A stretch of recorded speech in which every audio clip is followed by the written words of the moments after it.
Jusqu'à récemment, aucune preuve tangible ne permettait de démontrer que les peuples asiatiques étaient autrefois noirs de peau. Cette idée, souvent reléguée au rang de mythe ou d'interprétation marginale, gagne aujourd'hui en crédibilité grâce à de nouvelles découvertes visuelles et historiques.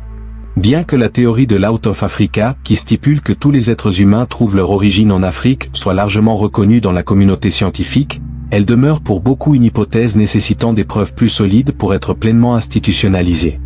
Dans cette optique, certaines photographies rares et oubliées, datant des XVIIe, XVIIIe, XIXe et début du XXe siècle, viennent bouleverser les conceptions établies sur l'identité historique des peuples asiatiques.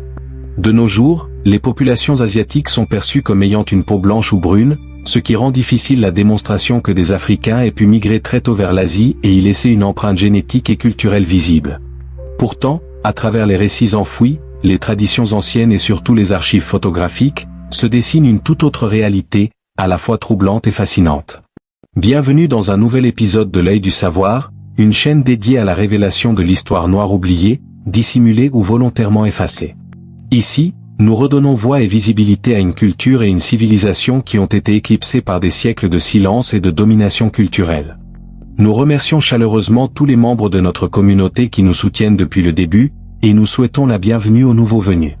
Ensemble, nous construisons une plateforme éducative forte, ancrée dans la rigueur historique et la valorisation de l'héritage africain à travers le monde. Dans cette vidéo, nous allons explorer des cas documentés qui montrent comment certaines populations asiatiques étaient historiquement noires, à travers des photographies inédites, des témoignages anciens et des analyses culturelles. Préparez-vous à découvrir une Asie comme vous ne l'avez jamais vue. L'Asie, et plus particulièrement la Chine, comptait autrefois une population noire autochtone. Mais il ne s'agit pas ici de migrants africains venus pour le commerce, la diplomatie ou le travail. Non, il s'agissait de personnes aux traits physionomiques proches des Chinois modernes, mais avec une peau foncée, un détail que l'histoire officielle a longtemps négligé. Peu d'entre nous avons entendu parler de ces peuples. Et ce silence n'est pas anodin, il reflète une omission dans les récits historiques dominants. Heureusement, certaines photographies conservées avec soin, prises par des voyageurs et chercheurs européens, viennent aujourd'hui combler ces lacunes.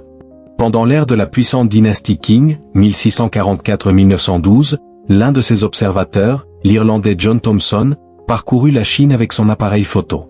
Il captura un cliché mémorable, 6 femmes manchoues réunies autour d'un repas à Pékin en 1869. Parmi elles, une femme noire rayonnante attire l'attention. Ce qui est fascinant, c'est que Thomson, malgré les différences visibles, ne les distingue pas dans ses annotations, toutes sont désignées comme dames manchoues. Cela en dit long sur leur acceptation culturelle à l'époque. Dans les montagnes reculées du nord du Vietnam, une jeune fille fut immortalisée par le photographe René Tétart. Son allure et son charisme avaient de quoi fasciner. Sa peau sombre contrastait avec son style vestimentaire proche de la culture Han. Historiquement, cette région faisait partie de l'ancien royaume d'Annam, intégré sous la dynastie Tang. Ce territoire était un carrefour culturel peuplé de multiples ethnies non Han, dont certaines avaient une pigmentation foncée. Avec le temps, les peuples Han s'étendirent vers le sud, entraînant une assimilation culturelle progressive. Mais certains détails, comme les coiffures, les bijoux et les traits du visage, subsistèrent et trahissent une origine noire. Des ouvrages anciens comme le livre des barbares du Sud relatent l'existence des Wuman, des peuples du Sud réputés pour leur teint foncé. Dans le Yunnan, au sud-ouest de la Chine, alors sous influence coloniale française pour la construction de chemins de fer, le photographe Georges-Auguste Marbeau immortalisa une scène anodine mais révélatrice. 3 enfants chinois, l'un d'eux arborant un teint nettement plus foncé que les autres. Son visage, son regard, et surtout la couleur de sa peau, remettent en question les représentations classiques de l'identité asiatique. Sans le savoir, ce jeune garçon devenait le témoin silencieux d'un héritage africain enraciné en Chine. De retour à Hong Kong en 1869, John Thomson photographia une famille chinoise en plein repas dans le quartier de Kowloon. Une femme, accompagnée de 2 hommes et d'enfants, est le personnage central de cette scène intime. Mais ce qui saute aux yeux, c'est leur peau noire et leurs traits typiquement chinois. Un métissage ancestral s'exprime ici sans phare. Les coiffures franges pour les femmes, crâne rasé avec natte pour les hommes révèlent leur appartenance culturelle à la dynastie Qing, tandis que leur visage raconte une autre histoire, celle de l'Afrique en Asie.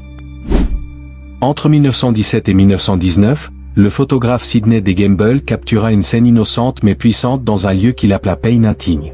2 petites filles, figées dans le temps, pose avec naturel. Intrigué, Gamble tenta plus tard d'identifier ce lieu sans y parvenir. Ce n'est qu'en explorant les archives anciennes qu'il découvrit qu'il s'agissait du district de Beidai, une région côtière pittoresque de la province de Qinhuangdao, à l'est de Pékin. Cette scène est importante non pas pour son décor, mais pour ce qu'elle révèle, une diversité souvent oubliée, des visages d'enfants dont la couleur rappelle un passé effacé.